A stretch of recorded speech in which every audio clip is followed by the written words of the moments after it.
Bible గ్రంథము వాస్తవానికి Bible గ్రంథానికి ఒక పేరు ఉన్నది. ఈ బైబిల్ గ్రంథంలో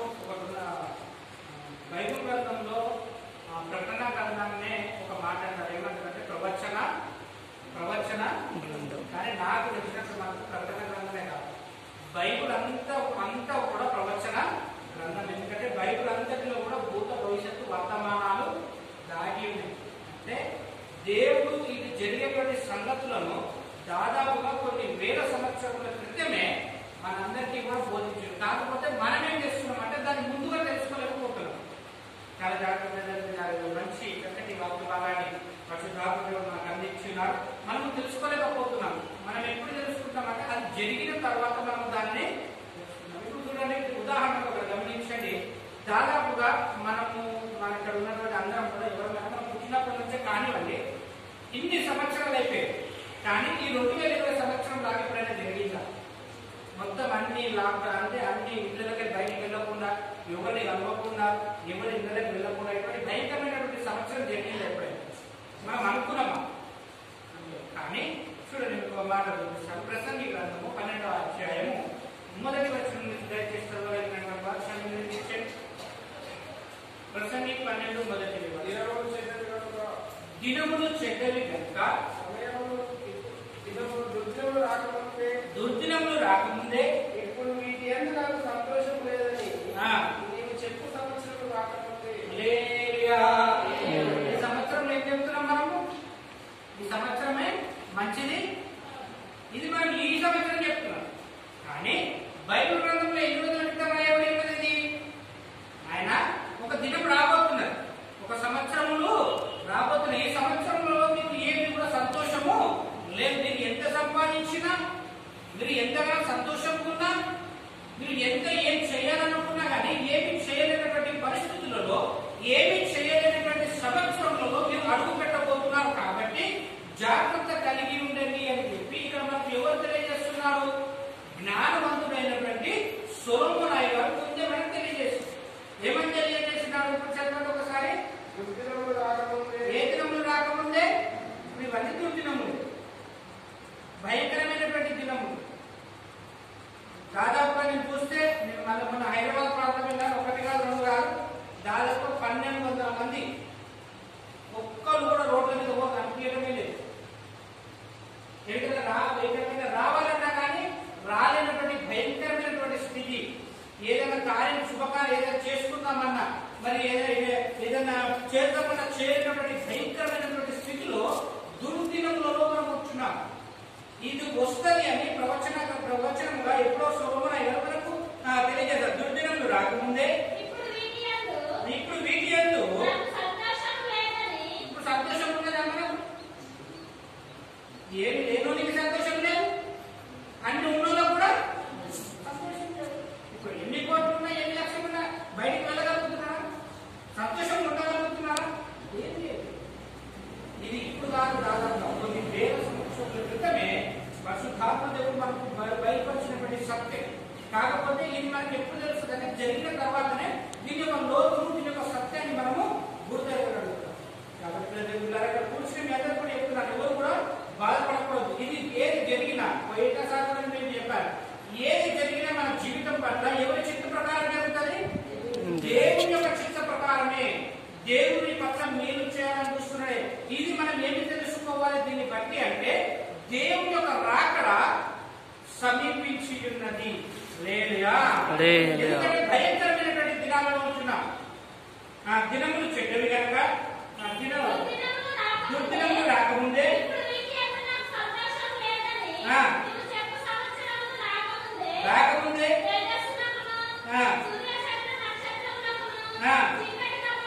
కమ్మకముందే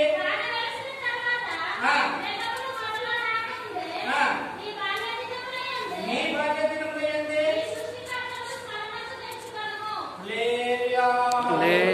ఇవన్నీ ఎందుకు జరుగుతున్నాయంటే అయ్యా, దీని అంతటికీ మూల కారణం ఏమిటి అంటే, చాలా మంది దేవుని తెలుసుకోలేకుంటున్నారు. కాబట్టి ఈ భయంకరమైనటువంటి స్థితులు రాబోతున్నాయి, ఈ భయంకరమైనటువంటి స్థితులు వస్తున్నాయి. ఎందుకు వస్తున్నాయంటే, దేవుని కొరకు తెలిసిన మనము కూడా దేవునిలో స్థిరమైనటువంటి జీవితం ఎన్నో దేవుని యొక్క వాక్యాలు వింటున్నాం, ఎన్నో దేవుని యొక్క సత్యాలు వింటున్నాం, వారం వస్తున్నాం, మంచి మంచి వాక్యాలు విన్నాం, మంచి మంచి సత్యాలను విన్నాం. బైబిల్ గ్రంథంలో అనేకమైనటువంటి మర్మాలు మనకు బోధించబడ్డాయి. చాలా జాగ్రత్తగా గమనించారు. ఒక చిన్న ఉదాహరణ యొక్క మనం ఒక ఆదివారం మందిరానికి వస్తాం. మందిరానికి వచ్చినప్పుడు దైవజనుల ద్వారా నీ నోరు జాగ్రత్త అనేటువంటి వర్తమానం ద్వారా మనతో మాట్లాడిన తర్వాత ఆ రోజు అయిపోయిన తర్వాత మనం ఇంటికి వెళ్ళిన తర్వాత ఆ రోజైనా నెక్స్ట్ డే అయినా మన నోరు కరెక్ట్ కదా, మళ్ళీ ఎదా రాదు కదా, ఇక జీవితం అనేది అలానే. కాబట్టి ఈ భయంకరమైనటువంటి దినాలను మనం చూసేటువంటి పరిస్థితి ఈరోజు వచ్చింది. ఎందుకు వచ్చింది అంటే మనకు దేవుని యొక్క స్మరణలో సరైనటువంటి స్థితి లేక చాలా మంది చూడండి ఒకరినొకరు విమర్శించుకోవడమే కానీ మరి నేను ఎట్లుంటున్నా, నా జీవితం ఎలా ఉంటున్నది, నా నడవడిక ఎలా ఉంటున్నది, నా చూపు ఎలా ఉంటున్నది, నా పద్ధతి ఎలా ఉంటున్నది, నేను దేవుల్లో కరెక్ట్ ఉంటున్నానా, నా ప్రార్థన జీవితం కరెక్ట్ ఉంటున్నదా, నేను కరెక్ట్ గా దేవుళ్ళు నడుస్తున్నానా, నేను కరెక్ట్ గా దేవుళ్ళు జీవిస్తున్నానా. భయంకరమైనటువంటి దినాలతో మనం ఉంటున్నాం. దినములు చెడ్డవే అని ఇక్కడనే చూడండి. మీకు మన ఎఫెసీలో కూడా అపోస్తలుల పౌలు ముందుగానే మనకు బయటపరిచాడు. ఎఫెసీలు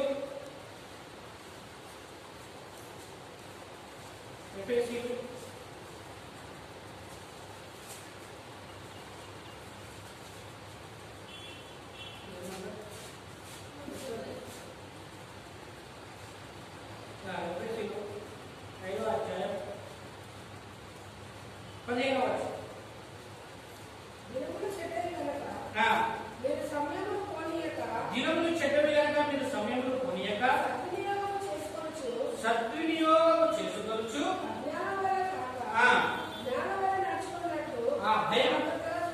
జాగ్రత్త. దేవుని ఒక రాకడ సమీపించినది.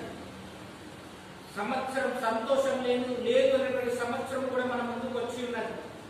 నేను ఎవరు ఎందుకంటే ఇప్పుడు ఎక్కడికి వెళ్ళినా అందరూ చాలా మంది లోపలికి ఒకటే మాట వస్తుంది, అయ్యా ఈ 2020 సంవత్సరం మాత్రమే ఎప్పుడు కూడా చూసారా మీరు కూడా ఇలా అంటారండి. సొలొమోను గారు ఎన్ని సంవత్సరాల క్రితం రాసి పెట్టినాయన, కొన్ని వేల సంవత్సరాల క్రితమే రాసి పెట్టినాయ్యా. ఒక సంవత్సరం రాబోతున్నాయి, సంవత్సరాలు ఇంకా ఏం రాబోతుంది అంట, రాబోతున్నాయి. ఈ 2020 నుంచి ఎండు కాదు, ఇక్కడ నుంచే మనకి ఏంటిది స్టార్ట్ ఓన్లీ. మనం స్టార్టింగ్ లోనే ఉన్నాం కాబట్టి ఇప్పటి నుంచే మనం ఏం చేయాలంటే దేవుణ్ణిలో చాలా జాగ్రత్తగా ఇక మీదటైనా మన ప్రార్థన జీవితమే కానీ, మన నడవడికనే కానీ, మన చూపే కానీ, మన మాటనే కానీ ప్రతి పరిస్థితిని మనం మార్చుకోవాలి. దేవునికి అనుకూలమైనదిగా, దేవుని చిత్తానుసారమైనదిగా. దేవుని చాలా జాగ్రత్త. అందుకే చూడండి మళ్ళా హెచ్కేల్ ప్రవక్త కూడా చాలా చక్కటి మాట చెప్పాడు. హెచ్కేల్ గ్రంథం 7వ అధ్యాయం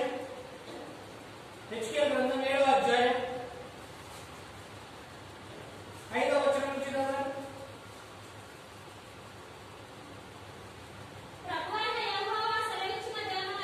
ప్రభు అయిన యెహోవా సెలవిచ్చినదేమనగా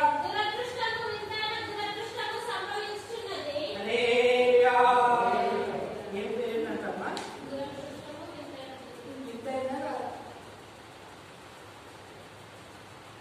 ప్రపంచం అంతటిని ఏది కూడా ఆపలేదు, ఏది కూడా ఇంతవరకు ఆపలేదు.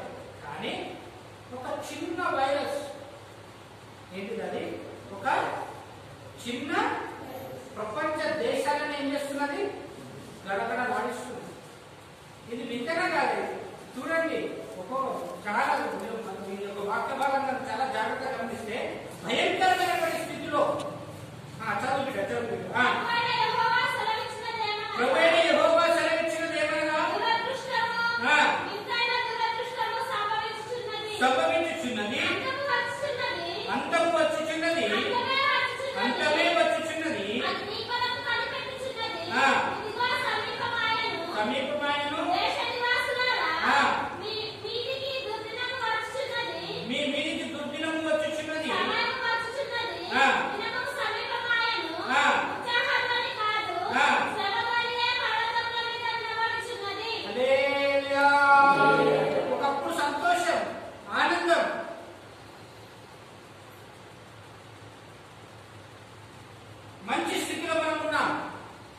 భయంకరమైనటువంటి శ్రమ దినములలో, భయంకరమైనటువంటి శ్రమలో, దుర్దినములలో, శ్రమ ఎక్కడ చూసినా శ్రమయే, ఎక్కడికి వెళ్ళాలన్నా శ్రమయే, ఎక్కడికి అడుగు పెట్టాలన్నా భయంకరమైనటువంటి స్థితియే.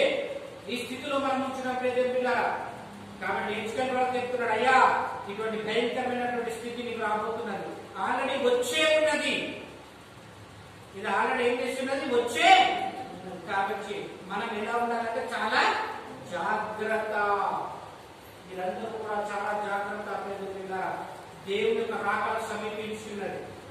ఎవరి దినం వస్తున్నది అంటే ఇప్పుడు దేవుని యొక్క ఈ రోజే, ఈ క్షణమే దేవుడు వస్తే నువ్వు ఎత్తబడేటువంటి స్థితిలో నువ్వు ఉంచున్నావా?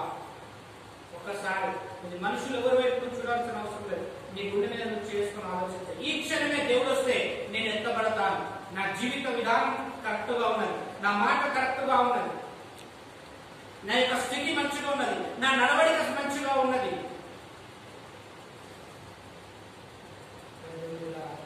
చాలా జాగ్రత్త. దేవుని ఒక రాకడ సమీపించింది. భయంకరమైనటువంటి దినాల్లో ఉంటున్నాం, దుర్దినములు, భయంకరమైనటువంటి శ్రమ సంవత్సరంలో మనం ఉంటున్నాం. సంవత్సరం ఇంకా కొన్ని రోజులైతే ఈ సంవత్సరం గతిస్తుంది. ఈ సంవత్సరం ఎలా వచ్చిందో ఎలా వెళ్తుందో కూడా ఎవరు కూడా తెలుసుకోలేనటువంటి భయంకరమైనటువంటి స్థితిలో ఉంటున్నారు. ఏ దినమున మరణం సంభవిస్తుందో, ఏ దినమున ఏమైతుందో తెలియలేనటువంటి భయంకరమైనటువంటి స్థితిలో ఉంటున్నాగా దేవుడు నీకు బయలుపరుస్తున్నటువంటి సత్యం ఏమిటి అంటే, ఈ సమయంలోనే నీ సృష్టికర్తను నీకు ఏం చేయాలంటే స్మరణ చేసుకో. ప్రార్థన. దేవుడు నీకు ఇచ్చినటువంటి సమయంలో నేను వైశాఖ చెప్పిన ఎక్కువ సమయం మనం దేనికి కేటాయించాలి, ఎవరికి కేటాయించాలి? ప్రార్థనకు, దేవుడిని మనం కేటాయించాలి. ఎందుకంటే ఈ సమయం అంతా కూడా ఎవరు మనకు అనుగ్రహించున్నారు? మీరు గమనించేది, నేను అప్పుడు వైఎస్ఆర్ వాక్యంలో చెప్పిన, ఎందుకు ఈ శ్రమకాలం వచ్చింది అంటే చాలా మందికి తెలియదు, కానీ దేవుడు ఒకటి ఆశపడ్డాడు. ఆయన ఏం ఆశపడ్డాడు? ఆయన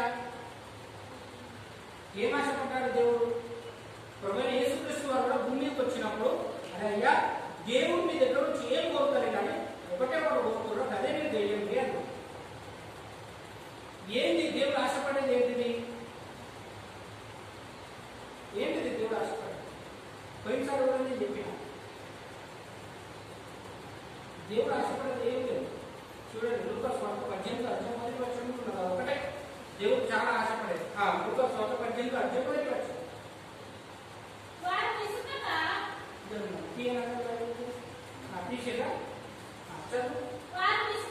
ఎవరు విసుకక?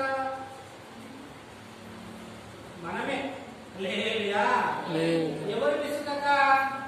మనం అన్ని చేయగలుగుతాం, మనకు అన్నిటికీ టైం ఉంటుంది, కానీ ఒక్కదానికి టైం ఉండదు. దేనికి?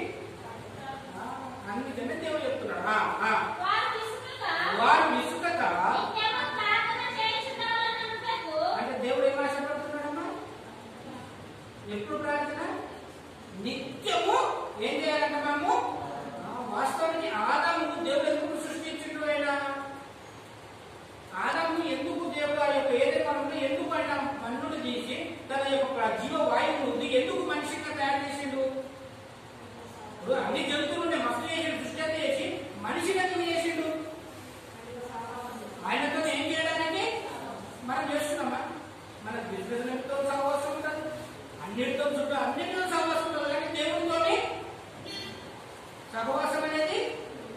కానీ ఇప్పుడు దేవుడు ఏం చేసిండు? మనకు మంచి సహవాస టైం ఇచ్చిండు.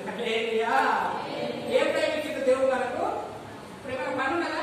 బయటికి పోదామంటే బయటికి రాణిస్తుంది. ఇప్పుడు ఇంట్లో కూర్చొని మనకు మన బాధ్యతగా దేవుడితో సహవాసం, ఆ సహవాసం చేయడానికి దేవుడు నీకు ఇంతటి చక్కటి అవకాశాన్ని ఇచ్చి ప్రతి వారం దేవుడితో మాట్లాడుతున్నాడు. ఇప్పుడు భయంకరమైనటువంటి స్థితి, ఇంకా భయంకరమైనటువంటి స్థితి నీకు రాబోతున్నది. కాబట్టి ఆ స్థితిలో నువ్వు తప్పించుకోవాలి అంటే ఇదిగో నా రాకడ సమీపించినది. కాబట్టి నీవు నన్ను స్మరణ చేసుకో, ప్రార్థన చేయి, ప్రార్థన జీవితంలో ముందుకు సాగు అని పరిశుద్ధాత్మ దేవుడు మనకు బయలుపరుస్తున్నట్లయితే ఇక మీదైనా ఇదిగో మీకు ఇచ్చినటువంటి సమయంలో ఆ సమయాన్ని వృధా చేసుకోకుండా మనం ఏం చేయాలి? ప్రార్థన యందు నిరంతరమైనటువంటి జీవితం కలిగి చూడండి. అందుకనే సామెతలు 2:27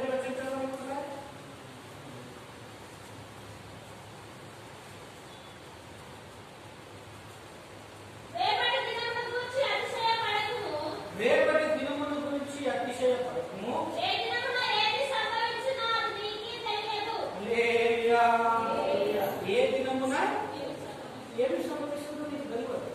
ఈ రోజు మనం అందరం మంచిగా ఉన్నాం, రేపటి దినమందు మనం మంచిగా ఉంటామో ఉండమో కూడా తెలియలేనటువంటి భయంకరమైనటువంటి దినాలలో మనం ఉంటున్నాం. ఏ క్షణమున ఏం జరుగుతుందో కూడా తెలియలేనటువంటి భయంకరమైనటువంటి దినములలో మనం ఉంటున్నాం. ఏ దినమున ఏమి సంభవిస్తుందో తెలియలేనటువంటి భయంకరమైనటువంటి పరిస్థితుల్లో మనం ఉంటున్నాం. కాబట్టి పిల్లలు చాలా జాగ్రత్త ప్రార్థన యందు ఇక మీ ఇంతవరకు మీ ఇష్టానుసారమైనటువంటి జీవితమే కలిగి ఉన్నారు. ఇక మీ దగ్గరైనా ఈ దినములు భయంకరమైనటువంటి దినములు, భయంకరమైనటువంటి సంవత్సరం ముందుకు వచ్చింది. కాబట్టి ఇక్కడైనా మీరు మారండి, ఇక్కడైనా మనం మారాలి. మన జీవిత విధానం మారాలి, మన ప్రార్థన జీవితం మారాలి, మన యొక్క నడవడిక మారాలి, మన యొక్క స్థితి మారాలి, మనం చేసే ఆలోచనలు మారాలి. దేవుని స్థిరమైనటువంటి జీవితం మనకున్నదా? ప్రార్థన జీవితం మనకున్నదా?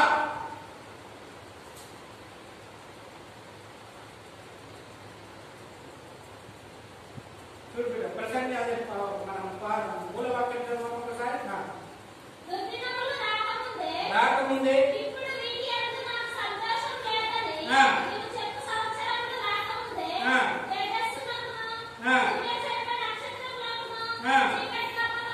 నమ్మకముందే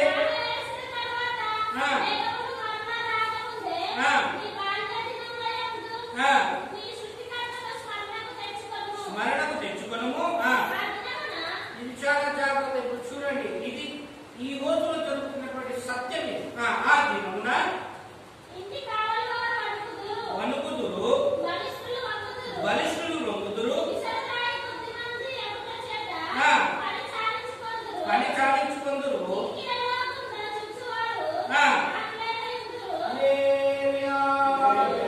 ఇది చాలా నేను వాస్తవానికి ఏంటి ప్రభు అంటే దీని కొరకు మంచి ఒక సత్యాన్ని దేవుడు నాకు బయలుపరుచున్నాను.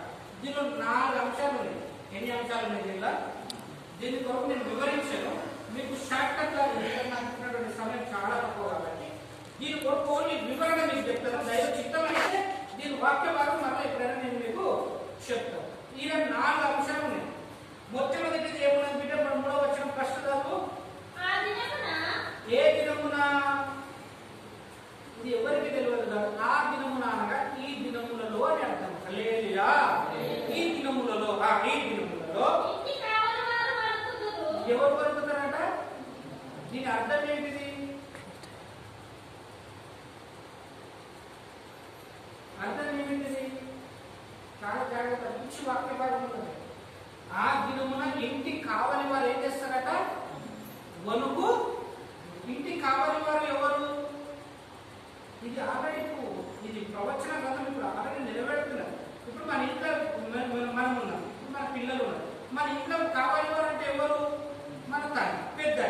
ఇప్పుడు పెద్ద ఏం చేస్తారు? పిల్లలు బయటికి పోతుంటే అయ్యా ఓకరా నాయన ముందే కరోనాతో చచ్చిపోతున్నారు, ఆడికి పోతున్నారు అని చెప్పి ఏం చేస్తున్నారు? ఇంటి పెద్దవాళ్ళు పిల్లలు పంపిస్తున్నారు బయటకి. మీరు పిల్లలకి పంపిస్తున్నారా బయటికి?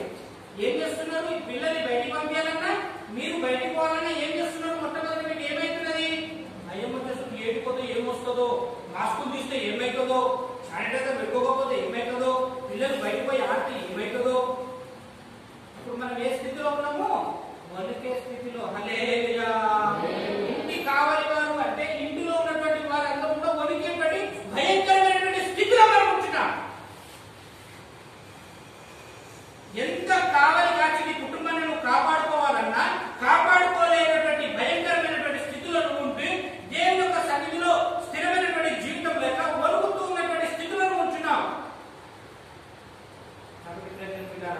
ఈ స్థితిలో నుండి మనం బయటపడాలంటే దానికి ఒకటే ఒక ఆయుధం, ప్రార్థనా జీవితం. హల్లెలూయా.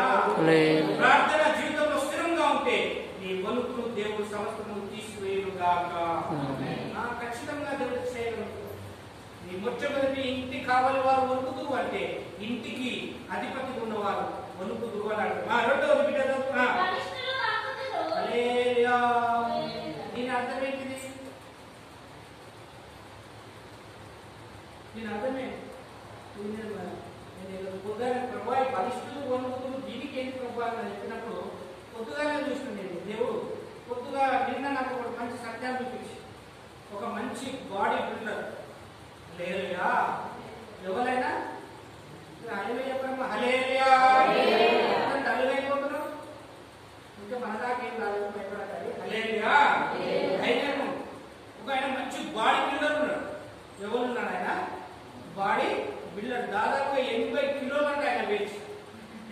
కిలోలంట. ఎన్ని కిలోలు? కరోనా వచ్చింది, ఆయన కరోనా వచ్చిందంట. ఆయన హాస్పిటల్ పోయి ఇంటికి వచ్చేంత వరకు 80 కిలోలు అయినా కాస్త 40 కిలోలు తయారయ్యాడు. అంటే ఎన్ని కిలోలు తయారయ్యాడు? ఈ యొక్క స్థితిలో బలిష్ఠులు ఏమైపోతారు? అందరూ కూడా వంగిపోతారు. ఒక్కసారి అది దాటింది అనుకో, బలంగా పోయినప్పుడు పక్కకి ఇంటికి వస్తుంది. హల్లెలూయా. కొంతమంది పక్కకు వస్తున్నారు, కొంతమంది అసలు వస్తలేదు. ఇక పక్కకు ఉన్న జర పారిపోయిన వాళ్ళకి అటే పోతుంది. హల్లెలూయా. ఈ భయంకరమైనటువంటి స్థితిలో ఏంటంటే మంచి మంచి బలం ఉన్నాడు కూడా ఉండిపోయేటువంటి పరిస్థితిలో వస్తుంది. ఈ బలము శరీర బలాన్ని అందుకే మనం ఏం చేయకూడదు? నమ్ముకోవాలి. ఏ బలాన్ని మనం నమ్ముకోవాలి?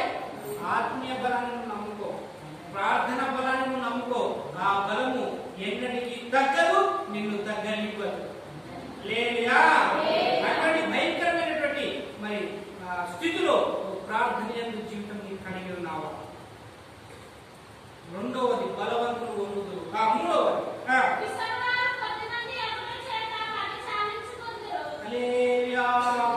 ఈ మాటకు అర్థమైంది. ఎవరైనా చూద్దాం, దీనికి ఏం చెప్తారు?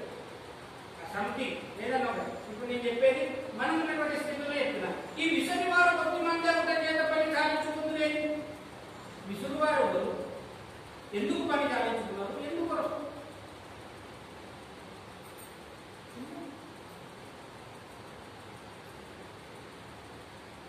ఎవరు విసురు వారు? పని ఏంటి? లేదా ఎందుకొరకు అంటే చాలా మంది ఈ యొక్క భయంకరమైనటువంటి స్థితిలో ఏదైనా చిన్న ఆపద వచ్చినప్పుడు, మనకి ఇప్పుడు చిన్న శ్రమ వచ్చింది, ఒక చిన్న ఉదాహరణ చెప్తా. ఒక చిన్న శ్రమ వచ్చింది, నీకు ఒక 10,000 రూపాయలు అప్పు అవసరం ఉంది. నువ్వు వెంటనే ఏం చేస్తావు? వెంటనే ఏం చేస్తావు? చెప్పండి, ఎవరైనా చెప్పండి. నేనైనా సరే నేను ఇప్పుడు మనకు నాకు 10,000 అవసరం వచ్చింది. వెంటనే మనం ఏం చేస్తాము? మనకు తెలిసిన వారు తెలియని పైసలు వాళ్ళకి ఫోన్ చేసి ఏం చేస్తాం? అయ్యా ఒక 10,000 రూపాయలు నాకు ఇట్లా అర్జెంట్ అవసరం పడేది, అప్పు ఇచ్చేసి మళ్ళీ నేను ఒక నెలకో 15 రోజులకో మరలా నేను నీకు ఖచ్చితంగా అని మనం ఎవరిని ఫస్ట్ ఆశ్రయిస్తాము? ఎవరిని ఆశ్రయిస్తాము? మనుషుల్ని ఆశ్రయిస్తాం. హల్లెలూయా. కానీ మోకాళ్ళని ప్రభువా నాకు 10,000 రూపాయలు అవసరం ఉందని ఎప్పుడైనా ప్రార్థన చేస్తామా? ఫస్ట్ మన ప్రయత్నాలన్నీ అయిపోయి, ఆ ప్రయత్నాలు అయ్యే టైంలోనన్నా లేకపోతే ఆ ప్రయత్నం కాని టైంలోనన్నా అప్పుడు మనకు దేవుడు గుర్తుకొస్తే అప్పుడు ప్రార్థన చేసి ప్రభువా నేను అనుకుంటున్నాను అనేది చెప్పానని నాకు సహాయము చెయ్యి. చేసిన వారు మళ్ళా అది చేసే ప్రార్థనలో కూడా ఏముంటుంది? మనకు చాలా చాలా ఏముంటది? అనుమానమే ఉంటుంది. లేదా ఈ విసురువారు కొద్ది మంది చేత పని సాధించుకుంటున్నది అంటే ఈ భయంకరమైనటువంటి కరోనా స్థితిలో మనుషులు చాలా మంది కూడా విసురువారు. ఇప్పుడు చాలా మంది చూడండి, ఇప్పుడు పోలీసులే కానీ డాక్టర్లే కానీ మస్తు ప్రయత్నం చేశారు, బాగా పనులు చేశారు. దీన్ని ఆపాలి ఆపాలి ఆపాలి ఆపాలి. దీన్ని ఆపలు ఎవరికైనా అయ్యిందా? లాస్ట్ పోలీసులు డాక్టర్లకే హల్లెలూయా. ఇది మాత్రం కాదని చెప్పి విసురువారు ఏం చేశారు? అందరూ కూడా పని ఆపేసారు. అందరూ హల్లెలూయా. ఈ భయంకరమైనటువంటి స్థితిలో మనం ఉంటాం. మనుషులు మనకు సహాయం చేయలేరు, ఎవరు కూడా మనం ఆదుకోలేరు, ఎవరు కూడా మన యొక్క భయంకరమైనటువంటి స్థితిలో నుండి మనల్ని బయటకు పడవేయలేరు. ఈ భయంకరమైనటువంటి స్థితిలో నుండి నిన్ను నన్ను బయటికి పంపించగలిగినటువంటి సమర్థ కలిగినటువంటి వారు ప్రభు అయిన యేసుక్రీస్తు వారు ఒక్కడే. ఆయన ప్రార్థన చేయి, ఆయనలో ప్రార్థన జీవితం కలిగి ఉండు. ఆయన ప్రార్థన ఆయన సన్నిధిలో మోకాలు ఉండు. ప్రభువా నా జీవిత స్థితిని మార్చు ప్రభువా. నేను నా కుటుంబం కొరకు వలకకుండా ప్రభువా, ఇతరులపై ఆధారపడకుండా ప్రభువా, ఇదిగో ప్రార్థన జీవితంలో తండ్రి నా కుటుంబం కొరకు ప్రార్థన చేస్తున్నాను నాయన. ఆయనకి నువ్వు ప్రార్థన చేస్తే అలా నాడు యోగు కుటుంబానికి వేసిన కంచె దేవుడు నీ కుటుంబానికి కూడా వేయుగాక. ఆ కంచె ఒకసారి స్థిరపరచబడ్డదంటే ఏది కూడా కంచె దాటి లోపలికి వస్తాయా? రాగలుగుతుందా? రాలేదు. ఏది కూడా రాలేదు. నీవు కరెక్ట్గా నీ మోకాలు ఉంటే ఆ మోకాల ప్రార్థన సమస్తను కూడా మార్చగలదు. పోయినసారి చెప్పిన ఈ పరిస్థితుల నుండి మనం బయటపడాలంటే ఏం ప్రార్థన చేయాలని చెప్పిన? పోయినసారి ఏ ప్రార్థన చేయాలని చెప్పిన? కొంతమంది ఉన్నారో లేదో కానీ దుఃఖపడుచు ఉపవాస ప్రార్థన అని చెప్పి, దుఃఖపడుచు ఉపవాస. చాలా జాగ్రత్త. విసురువారు కూడా పని ఆపేస్తున్నారు. ఇంటి కావలి వారు గజ గజ గజ గజ వణుకుతున్నారు. కుటుంబంతో ఎక్కడికైనా వెళ్ళినా, కుటుంబాన్ని ఎక్కడికైనా పంపించాలి అన్న భయంకరమైనటువంటి స్థితిలో ఉంటున్నాం. నాలుగవది ఏంటిది?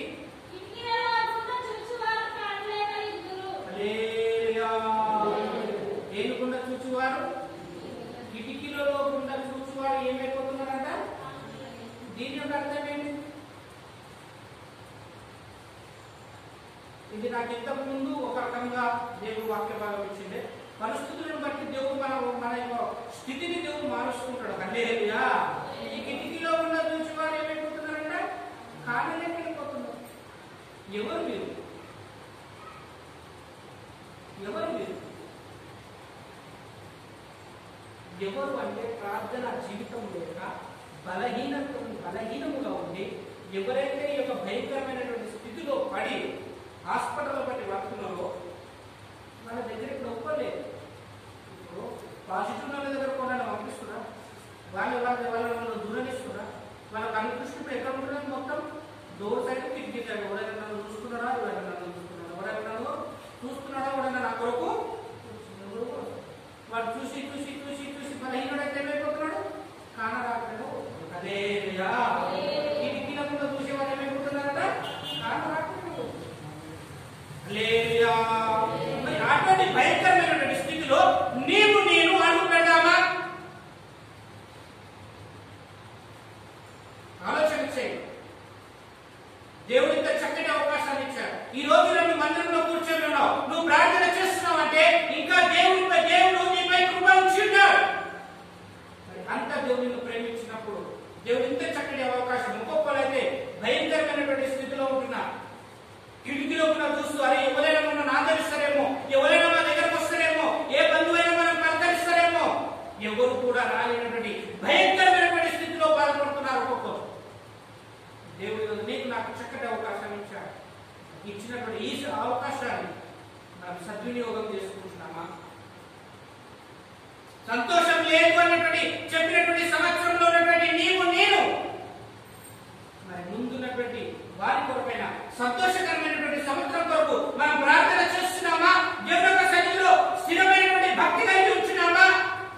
స్థిరమైనటువంటి ఆత్మ జీవితాన్ని కలిగి ఉంటున్నామా?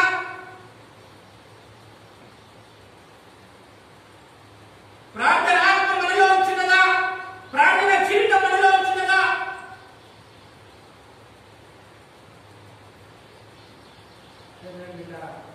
భయంకరమైనటువంటి సంతోషము నీకు లేదు అని చెప్పేటువంటి ఈ సంవత్సరంలోనే ఇంకా నువ్వు బలవంతుడుగా ఉంటున్నావు. నువ్వు బలహీనుడుగా కాక మునిపే, కిటికీలో గుండా చూడక మునిపే ఇప్పుడే నీ బాల్య దినం అంటే ఇప్పుడు మనకున్నటువంటి ఈ దినంలో ఏంటి? మన సృష్టికర్తను మనం ఏం చేసుకోవాలంట? ఏం చేయాలంట? స్మరణ అంటే అర్థం ఏంటిది? జ్ఞాపకం చేసుకో, ప్రార్థన చేయి. ఇక్కడైనా మారు అని ప్రసంగి మునుపే మనకి ఏం చేస్తున్నాడు? ఆయన హెచ్చరిక చేస్తున్నాడు. మారు, ఎక్కడైనా మారు. భయంకరమైనటువంటి స్థితిలోనే ఉంటున్నావు. వినడమే కాదు. నాకు హైదరాబాద్ ఒక ఆయన చెప్పింది, మంచి చెప్పింది. చివరిగా ఏంటంటే నాకు ఆయన అయిపోయింది, చాలా అయిపోయింది. చివరిగా చెప్పి ఏం చేస్తా, ఒక ఆయన చెప్పింది ఇంటనే మంచిగా ప్రార్థన అయిపోయిన తర్వాత ఒక ఆయన నా దగ్గరకు వచ్చి అయ్యగారు బాగా చెప్పిన అయ్యగారు వాక్యంటే ఓకే అన్న అన్న తర్వాత అయ్యగారు మీకు సత్యం చెప్పాలని అంటే చెప్పయ్యా. సత్యం అంటే వాళ్ళే చెప్పాను. చెప్పయ్య గారు సత్యం అంటే నీకు తెలుసా అయ్యగారు సత్యం అంటే నాకు తెలియదు, నువ్వు చెప్పయ్యా. చెప్తే అయ్యగారు ఏంటి అయ్యా దేవుడు 2 చోట్ల ఎందుకు ఇచ్చిందో తెలుసా అయ్యగారు అని పగలేసి ఇచ్చింది. ఎందుకు నువ్వు చెప్పా అయ్యగారు నీకు తెలియదు సత్యం నాకు తెలుసు నేను చెప్తా. ఏందయ్యా చెప్పు అని. ఎందుకు ఇక్కడ 2 చెవులు? ఒక చెవుతో నిన్నకి ఒక చెవుతోని అందుకే 2 ఇచ్చినాయి కదా. హల్లెలూయా. నువ్వు ఇట్లా వదిలేసినట్టు దేవుడు ఒక రోజు నీ ప్రార్థన ఇట్టింటాడు. ఇట్లా నువ్వు లోపల నీకు వాక్యం లోపల పోతే నీ ప్రార్థన దేవుడు నీవు ఇక్కడ వదిలేసినట్టు దేవుడు కూడా నేను ఇక్కడ ఆ జీవితం మనకు రాకముందే ప్రార్థన మనం నిలకడగలిగి వణికేటువంటి స్థితి, కిటికీలో ఉన్న చూసేటువంటి స్థితి మనకు రాకముందే మన ప్రార్థన నిలకడటువంటి జీవితం కలిగి ఉంటే దేవుడు మనల్ని దీవించి ఆశీర్వదించి మన కుటుంబాలను కూడా మంచి ఆత్మీయ స్థితిలో బలపరచును గాక. అందరూ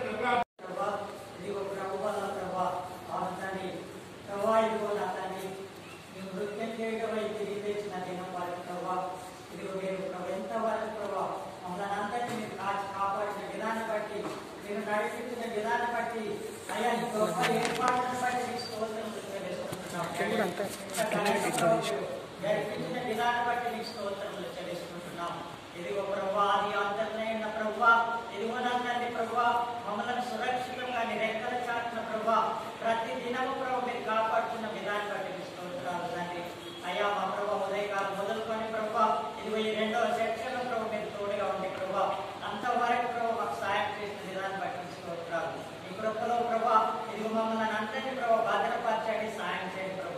అయ్యా నిన్ను నమ్ముకున్న ప్రతి బిడ్డను వారి కుటుంబాలను ప్రభు అయ్యా నీ రెక్కల చాటును మరుగు చేసి ప్రభు ప్రతి విధమైన తెగుల నుంచి ప్రతి విధమైన ప్రభు అపాయం నుంచి ప్రభు మీరే కాచి కాపాడగలరని ప్రాధాన్యపడుతున్నాం. అంతం వరకు ప్రభు నీకు సాక్షులుగా మనం నిలబెట్టి నీవే ఘనత మహిమ ప్రభావాలు పొందమని ఈ స్తోత్రములు చెల్లిస్తుంది. యేసయ్య పరిశుద్ధ నామమున ప్రార్థిస్తున్నాము. ఆమేన్. మన దేవుని తండ్రి ప్రేమ, ప్రభువైన యేసుక్రీస్తు కృప, పరిశుద్ధాత్మ యొక్క సహవాసము, కూడిన మనకును సకల పరిశుద్ధులకు నిత్య ఆరాధనలో బలులు పాల్గొన్న ప్రతి బిడ్డకు కుటుంబానికి బెతెస్దా ప్రార్థన సహవాసం అందరికీ ఇప్పుడు ఎల్లప్పుడూ సదాకాలము తోడై ఉండి నడిపించును గాక. ఆమేన్. తండ్రి కుమార పరిశుద్ధాత్మకు ప్రభు స్తుతి మహిమ యొక్కలు గాక. ఆదిని కొడు ఎల్లప్పుడు నైనప్పుడు కబులు ఆమేన్. తండ్రి కుమార శుద్ధాత్మకును ప్రభు స్తుతి మహిమ యొక్కలు గాక.